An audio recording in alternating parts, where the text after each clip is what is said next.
A lot of people always say there's not enough time in a day.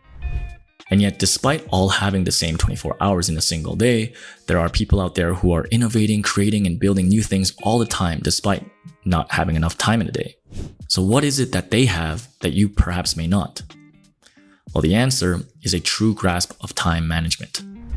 Before we continue to explore why you might suck at time management, please subscribe to this channel so we can continue making content on brain and behavior, helping you mind the golden mind. So according to one survey, the average adult apparently wastes about 26 days worth of time per year. To break it down further, in the poll of 2,000 people, the average person spent about 2 hours every day doing nothing. In a given week, that is 12 to 14 hours per week wasted. From the same survey, they found that the average adult finds nothing to really do 3 times a day, with 47% of the respondents admitting that they spent the time unproductively due to a lack of energy or motivation. Many others admit that they simply don't know what to do with their time or just spend it mindlessly scrolling through their smartphone or watching TV. Based on the data from ourworldindata.org, the biggest chunks of time are spent working, sleeping, doing housework, shopping, or leisurely activities.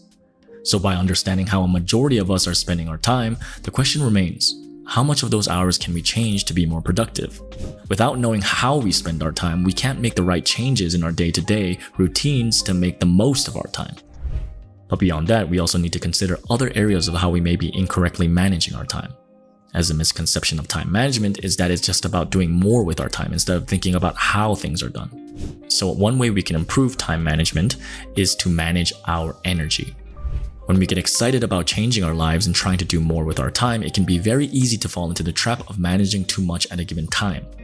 You squeeze in every little thing you want to get done, creating a packed calendar schedule. While this may last for a few days, after some time, you feel the burnout creeping in and soon enough you let your mind loose, ending up in square one where you're wasting time scrolling through the phone as a means to distract yourself from actually doing. Working 24 hours in a day does not equate to doing 24 times the work. That is why managing your energy is just as important as managing time. In the end, if we aren't getting enough breaks in between, rest to recover and space to breathe, all of this time spent being busy won't add up to real productivity. Secondly, we can learn to plan and prioritize better. We live in a world where there are hundreds of notifications, messages, and tasks to open, read, and do. So learning the art of prioritization is key to ensuring we get things done on time, but also in the right order. Prioritization is definitely a huge block to productivity. When there are so many things to do, how do you know what and where to start?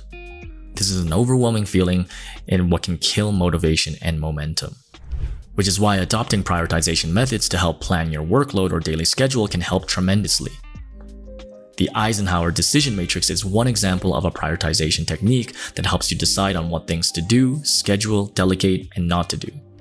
There are also things like the Ivy Lee method, which gets you to write down 6 important things needed to complete the day before, categorizing them in order of importance and focusing on them chronologically the next day. For 3, learn to estimate your time. Humans are naturally bad at estimating time.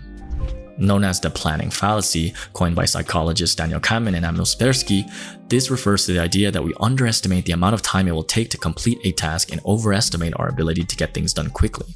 For this reason, we need to learn to first estimate time better when we are doing something. This can help us to ensure that we are completing what we need to at a given time and staying on track of schedule. One method to keep in mind for better time estimation is the 3-point estimation technique, a framework used by project managers in software companies to properly manage time, efforts, and cost accordingly. The technique involves calculating the best case, worst case, and most likely case scenarios of how long it might take to complete a task, all the while remaining realistic for each. By mapping these estimates out, you can plan out your schedule in a more granular way, and over time, this helps to provide some context into the accuracy of your estimates, thus giving you data points to learn and improve upon. And the best way to ensure we're getting the right completion time is to use time tracking tools. By breaking down your day to the hour or even by the minutes, you can begin to see patterns and areas of improvement. At the end of the day, we all have 1,440 minutes in a day. By understanding how each hour is spent, you can optimize your routines to make the most of the time you have. But simply stuffing in as many things into your schedule is not time management. Instead, learn to get better at estimating how long you take to complete specific tasks, and prioritize the tasks on your to-do list for more effective distribution of energy. There are plenty of time management strategies that exist, like the aforementioned Pomodoro technique to the Ivy Lee method, whether you're learning to prioritize or plan better. Time management, ironically, takes time. It isn't something that just happens. So just like any other skill, it is something you must learn and improve upon. And only once you do so every day can you hope to take back what little time we have to make the most of your minutes. If you like this video, please subscribe to the channel so we can continue to feed you nuggets of information that help you mine the gold in mind.